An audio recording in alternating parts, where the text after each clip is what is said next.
everyone. So welcome to the second lecture on quantum mechanics, models of the atom, and how we know these are, how we know these are the models of the atom. So that's kind of what we've got on tap for today.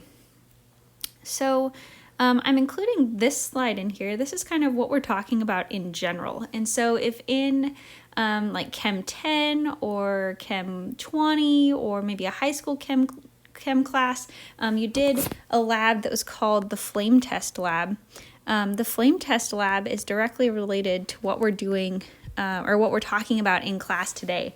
And it's that different metals, like down in the bottom left, you have barium and potassium and sodium and calcium and zinc, right? And they're all giving off different colors. And these colors are characteristic of that particular metal. And they have to do with this picture on the right here, these spectral lines. So we're going to talk about these today. So atomic emission spectrum. If you run electricity through an element, right? So you have an element and then you run some electricity through it, and then whatever light that is being produced from you running electricity through that element, if you send that light through a prism, then an atomic emission spectrum is produced. And that's what these are here. These are atomic emission spectrum. And so these are unique for different elements. So each one has their own, right? And so it can act like a fingerprint. Like this top one is manganese. No other element has those exact same spectral lines that manganese does. So we can actually identify which element it is based on these spectral lines. So if you had an unknown element, you could run electricity through it and then send that light through a prism and then figure out these lines. Right? There's probably an easier way to identify the element, but you could if you really wanted to. Last time we talked about the wave-particle duality of light. And so that was that sometimes light acts as a particle, right? Like when we were talking about the photoelectric effect and kicking off electrons, right? Those little packets of light waves, those photons. And sometimes light acts as a wave. So it can act as both. And hopefully you watched that video that I pointed out last time. It's really interesting. This was Einstein's theory. Einstein suggested that sometimes light acts as a wave, sometimes it acts as a particle, somehow it's both, somehow it's neither. It's kind of some like hybrid thing, right? So that's why we're talking about those packets of light waves last time, those photons. And so this theory accounted for some previously unexplained phenomenon, but it didn't explain why these atomic emission spectrum of elements were discontinuous. Like, and by that, it's essentially why are these not a rainbow, right? Why don't we get, why don't we get a rainbow? Why don't we get all of the colors? Why do we get only specific lines? And so that's when it means discontinuous, it means that there's these black spots. Why are there these regions of black? Why don't we see just continuous colors? And so just like we said that light was quantized, right? It had specific amounts of energy due to this photoelectric effect, right? The kicking off electrons of a metal. We also learned that energy levels of atoms must be quantized. They have specific energies. So this was really, really important. So whenever you see this word quantized, that means that they just have a specific amount of energy associated with that orbital. So these spectral lines proved that electrons can't just be anywhere. They must be at really specific places in the atom. So this is how we're producing. This is what I was talking about earlier, where if you send electricity through some gas, right? You send electricity through it, and then you send the light that's reflected through, or that's being produced through a prism, it will split and it will produce these spectral lines that we're seeing down here.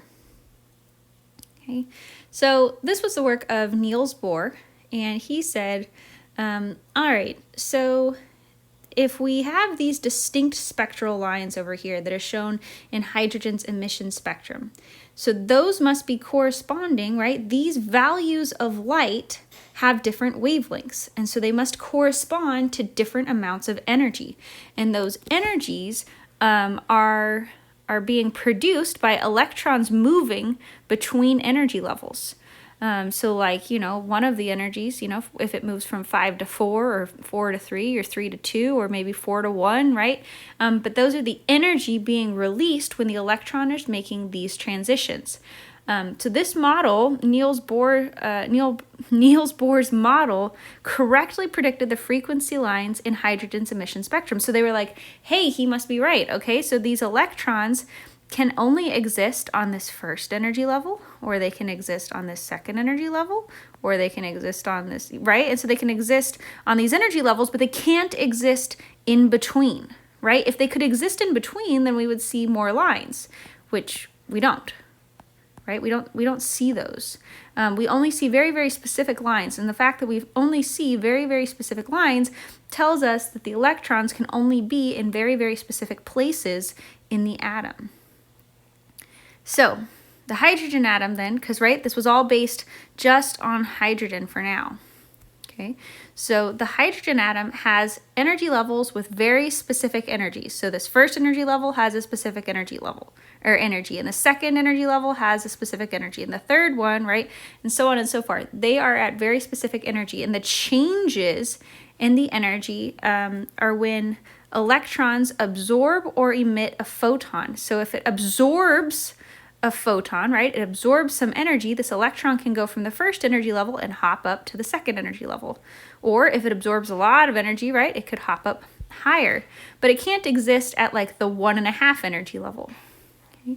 And then if it was going to release a photon, it would go from like the 5th energy level to maybe, I don't know, the 3rd energy level, or to the 2nd energy level, right? But it couldn't exist in between. Okay, it has to exist in one of those specific energy level. So again, and this is by absorbing or releasing a photon, some energy, some light energy.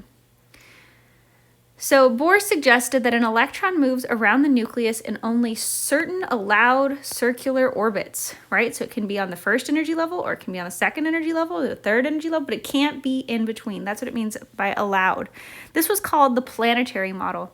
He suggested that electrons orbit the nucleus just like planets orbit the sun. So that's why it's called the planetary model. You can think of the orbits as being like steps of a ladder, right? Each one is a specific distance. They're not all equal distance, but they're at a specific distance from the nucleus, and they have a specific energy. So again, you can't be in between those energies. You can't, right? You can't like stand, between rungs of a ladder. You're either on the first rung or on the second rung, just like this. So electrons can be in the first energy level, in the second energy level, but they can't be in between. So a little bit of terminology here. If an electron is existing in the lowest allowed energy state, that's called the ground state. So like where electrons normally exist, that would be the ground state. But if the electron absorbs some energy, right, it gets hit with like a photon. Then when it gets hit with a photon and it absorbs that energy, it can go from the ground state up to the excited state, okay, by using that change in energy. So here it is again.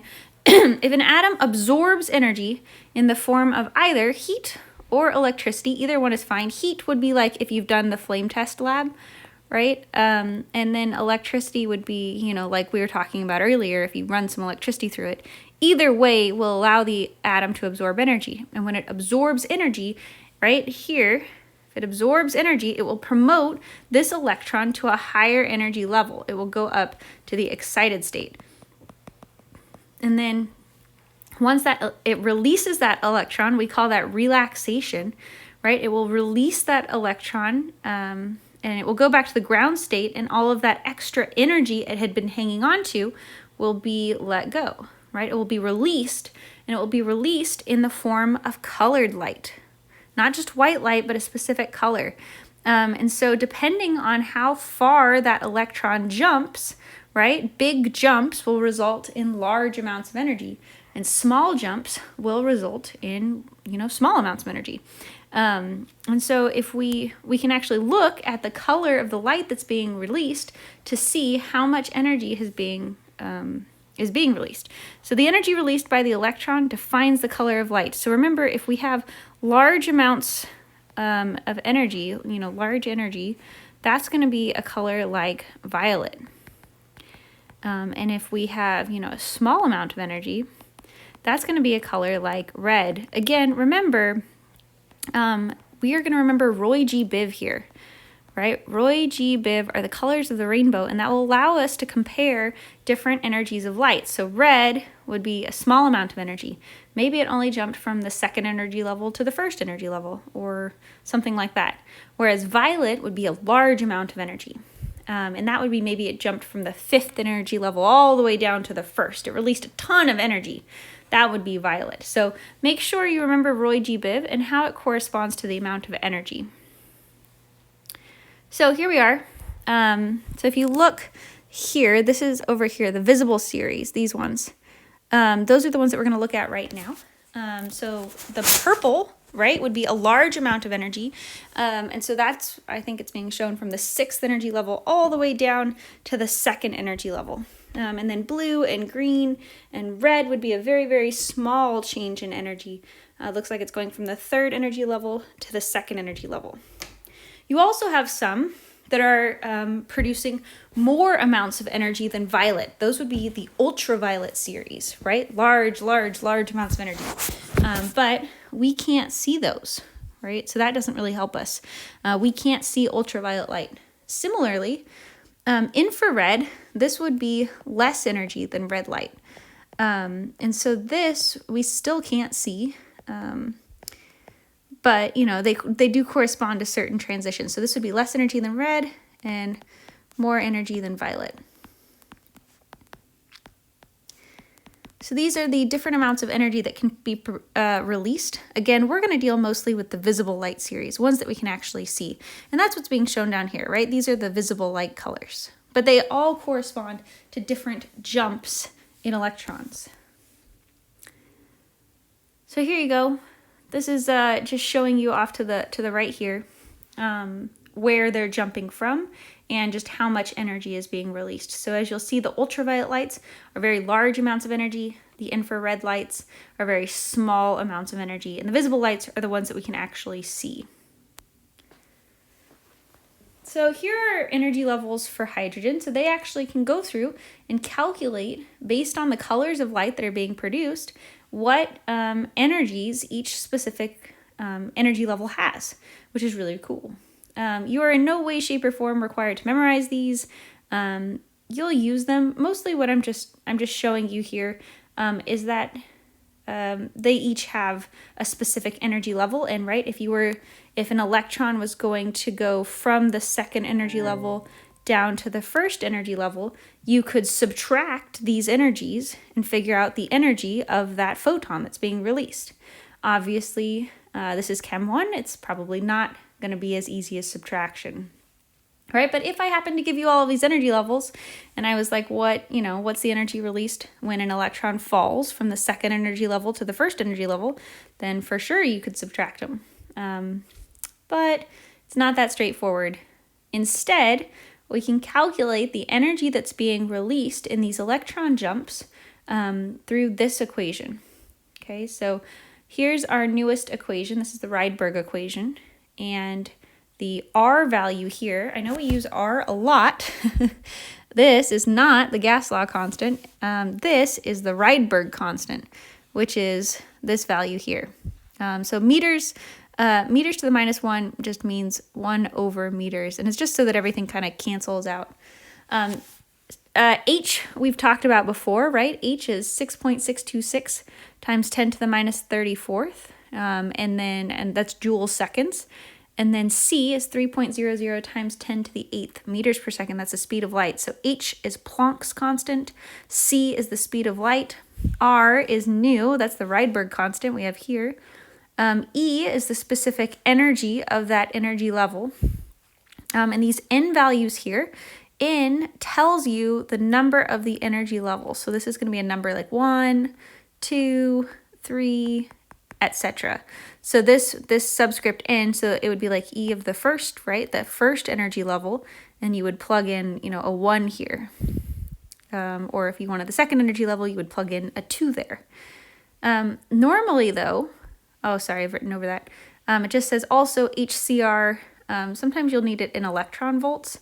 like on Alex. So I've included it here. We won't use electron volts much in this class. You may use electron volts though in higher levels of chemistry. But this is a very typical question. How do we find the energy of photon transitions between atomic energy levels? So like if it's going, I don't know, from, the second energy level to the first energy level, what is the energy of the photon that's being released is essentially what this is asking. So we know from our previous slides, E is equal to hc over lambda, which doesn't help us right now, but it will help you if you need to find the wavelength. Oftentimes it will ask you, what is the wavelength of light? So you would go through and solve for the energy of the light, and then you would come back and plug it into this equation, E equals hc over lambda, and you can solve for the wavelength. But here's how we're going to do it. So you're always going to take the energy of the upper one, of the upper energy level, so the bigger number, right? Maybe 2 or 5 or whatever it happened to be, minus the energy of the lower energy level, so like 1 or maybe 2 or something. It's usually small. So big one minus small one. So if you do that, you could do, negative HCr over n squared minus negative HCr over n squared, but instead we've pulled those terms out front because they both had HCr in common. So you can pull them out front, and what it ends up being is 1 over n squared of the bigger number minus 1 over n squared of the smaller number, and then multiply that by HCr. And that will tell you the energy being released for that photon. Okay, so this will be very helpful too. So I have an example for you. So, and this is the same kind of equation, just if you look, do you see you have HC here? And you have HC here. So you can actually take them out if you're just going to solve for wavelength. So if you're to solve for wavelength, you can do 1 over wavelength is equal to R times 1 over n squared minus 1 over n squared, which is up here. Again, if you needed energy though, then you would put, energy and equals HCr and all of this. So again, there's the Rydberg constant. So let's just suppose that our upper energy level was 3 and our lower energy level was 2. So this electron is falling from the third energy level to the second energy level, and we want to know the wavelength of light that's being released. So we can use this one. Again, if we were going to calculate the energy, then we would have to, use the other version of it. But we can plug things in here. So 1 over lambda is equal to R.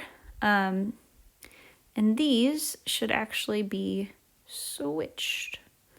Sorry, guys. But that's okay. It's essentially, if you switch them, it's just going to come out negative versus positive. And it's not actually going to matter right now, really, because you're going to look at just the energy itself. And it doesn't matter if the energy is positive or negative. We're going to just calculate the wavelength using E equals hc over lambda. And you can't have negative wavelengths. Just so if you see these written the other way around, that's what's happening. It doesn't really matter. You just need to know the difference between them, essentially. Anyway, so you plug in these two numbers. So for now, we'll just do it as written. So we've got 2 and 3, so we're going to do 1 over 2 squared minus 1 over 3 squared. Again, you could switch them if you needed to. And then you plug in our R, and then you do your subtraction here, and you're going to calculate that, and it's going to equal 1 over wavelength. I've kind of skipped some steps in this calculation. But if you rearrange then and solve for wavelength, then you're going to get this. Most times when we solve for wavelength, we are going to calculate it in nanometers. So just to remind you, we have 1 times 10 to the 9th nanometers in 1 meter. Or, you can write it as, 1 times 10 to the minus 9th meter is equal to 1 nanometer. Either way is fine. But that would be how you would solve this, right? You can just plug in some numbers and then go from there. So if we look, right, the 656.3 nanometers, that corresponds to this one here. Okay, it's a very small jump, going from 3 to 2. That's just one energy level jump, and so it's a very small amount of energy, so we're getting red light. So Bohr's model was really, really good at explaining hydrogen spectral lines, which was awesome. But it failed to explain elements lines with more than one electron. So if you think about that, every single atom except for hydrogen has more than one electron. So Bohr's model only works for hydrogen. So that isn't really good for us. So for this reason and for other reasons, the Bohr model was replaced with a more sophisticated model called the quantum mechanical model. So the quantum mechanical model, 1905, we have Einstein. He stated that light could behave as both a wave and a particle. We've talked about that already. And that when this electron returns to the ground state, right, from the excited state, that energy is released as a discrete packet of energy called a photon. Again, this is like a packet of light waves. Related to this, right, and a little bit later, Louis de Broglie hypothesized that particles, including electrons, could also behave like waves. So not just electrons. So it's not just electrons and light that can act as both a particle and a wave, but anything. So like baseballs, people, right? All particles can also behave like waves. So that was like really crazy. He said that electrons don't behave like particles flying through space. Maybe sometimes they behave like waves. Or, you know, baseballs have some ability to behave like waves. But this is really only useful for very small particles like electrons. Okay, but we can calculate the wavelength of things like baseballs and things like that, which is weird, right? But again, this is only useful for really, really small particles. So he said, all right, electrons can also behave like waves. Light can behave like waves and particles. Electrons can behave like waves and particles. So he came up with an equation to describe how matter can behave as both a particle and a wave, just like light. So here's your equation down here. So lambda, right, wavelength is equal to h over mv. And he proposed that a particle with a mass m moving at a speed v will have a wave nature that is consistent with a particular wavelength. But if you'll look, mass is on the bottom. So the larger this mass is, the smaller the wavelength will be. So since electrons have a very, very small mass, they have a significant size of a wavelength. But if something like a baseball, right, we don't think of a baseball as being particularly large in mass, but it's a lot larger than an electron, right? So since a baseball has a very large mass, it would have a very small wavelength, which is why we mostly just treat a baseball like a particle, right? Which is a weird thing to think about. So here's some wavelengths of some just different objects. So a slow electron, right, versus a fast electron. Again, our equation here. Oh, I think it wants me to click through this first. Oh, hang on. Let's see if I can get it going on again.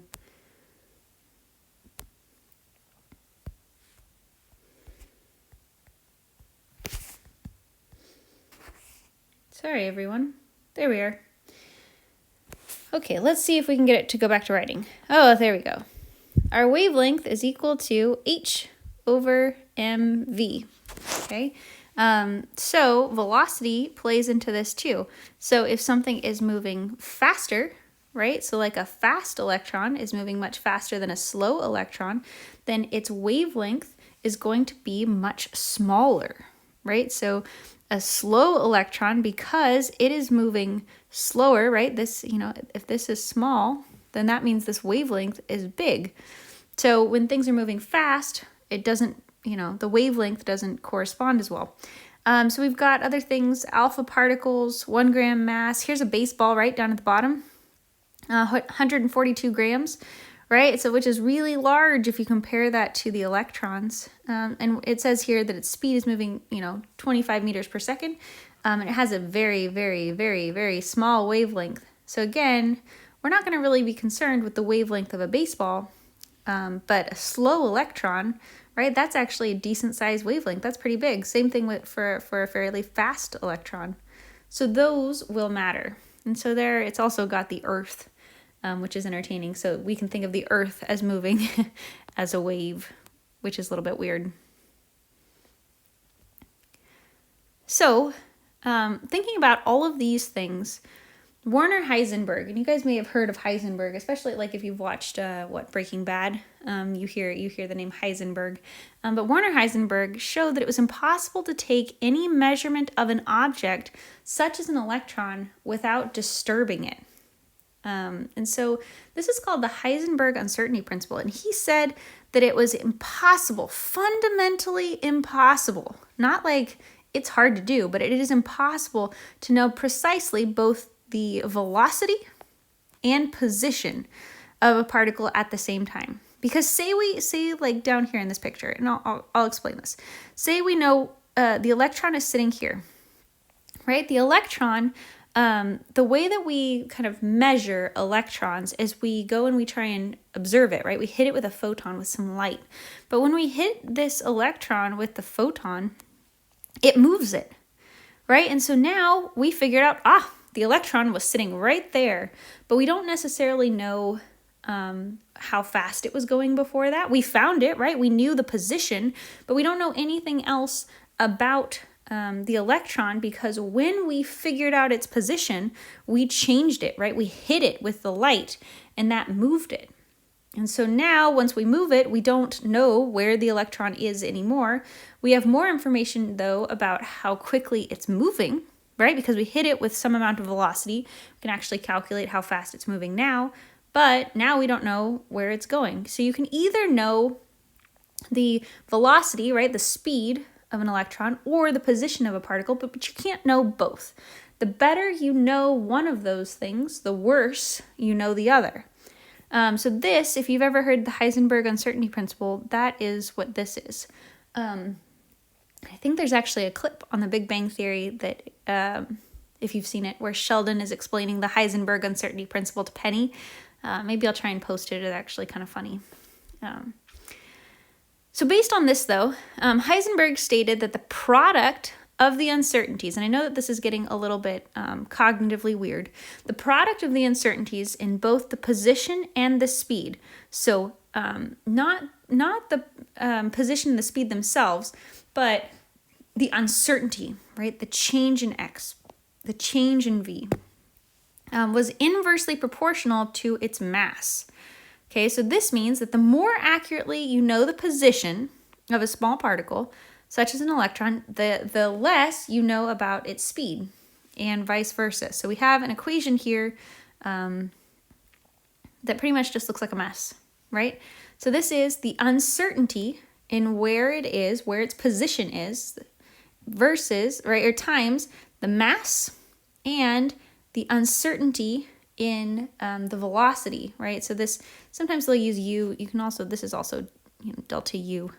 So the uncertainty in the position times the mass times the uncertainty in the velocity is greater than or equal to h, right, which is Planck's constant, over 4 pi. Don't worry about where they came from. If you ever have to use this equation, I will give this to you. You are not required to memorize the equation. You are required to be able to rearrange the equation and maybe explain the uncertainty principle, like the more you know about the position, the less you know about the speed, and vice versa. But I'm not going to have you derive this or anything like that. Okay, it's a mess enough as it is.